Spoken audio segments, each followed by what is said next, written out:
اولین سخنران این بخش خطیب توانا و عالم برجسته کشور پاکستان حضرت علامه مولانا سید عبدالمجید ندیم صاحب هستند که استدعا میکنم با 3 تکبیر روح پرور از ایشون استقبال بفرمایید.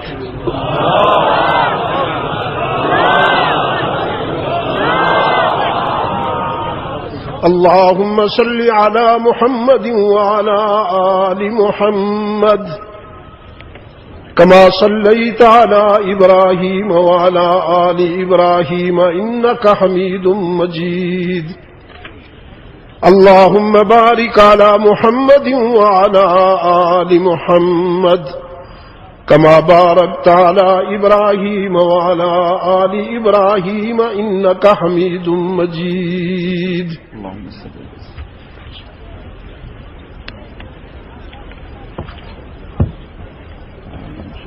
میزبان محترم،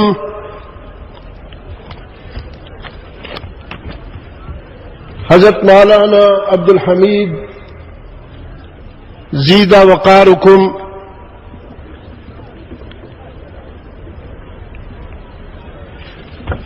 جانشین مفکر اسلام،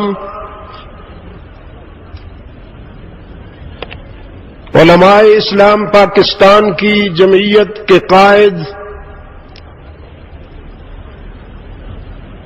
اور امت مسلمہ کی امیدوں اور آرزوؤں کا محور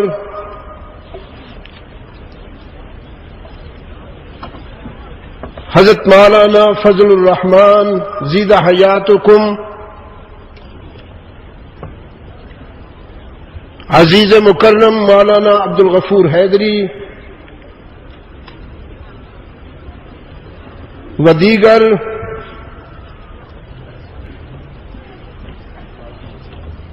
ایران بلوچستان کے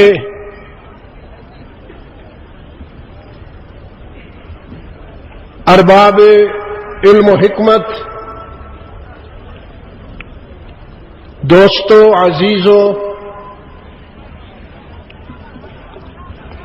آج 9 اگست 2007 عیسوی ہم جہاں زاہدان ایران میں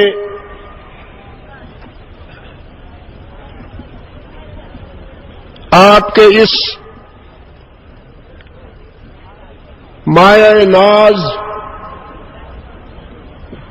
گلشن علم و حکمت کی سالانہ فکری اور نظریاتی تقریب میں دعوت و تبلیغ کی نسبت سے جمع ہے. بسم اللہ الرحمن الرحیم وبه نستعین ولا حول ولا قوة الا باللہ العلی العظیم حسبنا اللہ ونعم الوکیل. سخنران محترم، همجور که مستحضر هستند و مجری گرامی فرمودند، حضرت مولانا سید عبدالمجید ندیم از چهره‌های معروف علمی و خطابتی پاکستان هستند که البته منحصر به پاکستان نیستند، گرچه شباب ایشون بیشتر در پاکستان گذشته، اما در نقاط مختلف جهان بشریت ایشون مسافرت دارند در کشورهای غربی، کشورهای اسلامی و سخنرانی می‌فرمایند و از چهره‌های برجسته محسوب می‌شوند. مهمان گرامی نیاز به معرفی ندارند، چون نواره‌ها و کاسیت‌های سخنرانی ایشون در خیلی از خانه‌ها جای خود را باز کرده است و خیلی از جوان آشنا هستند با ایشون، مخصوصا اهل علم و کسانی که با فرهنگ و زبان اردو بیشتر آشنایی دارند. به هر حال از ایشون خیلی محظوظ و مستفید گشتند. اکنون ایشون تشریف آورده به دعوت دارالعلوم زاهدان اینجا، لذا ما همه از